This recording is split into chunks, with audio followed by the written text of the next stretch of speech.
stopping to take a chance on a random band on the side of the street. Would you appreciate that? Before today, most of you probably have no idea who we are.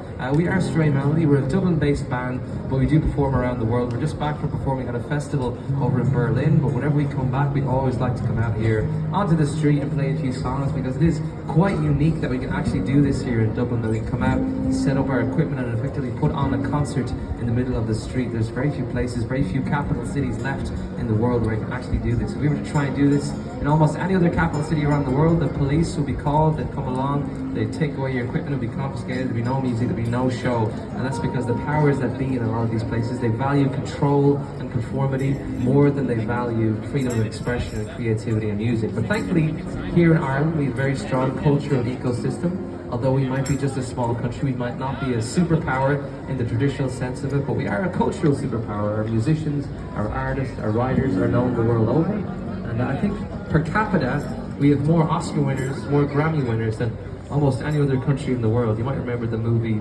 Once.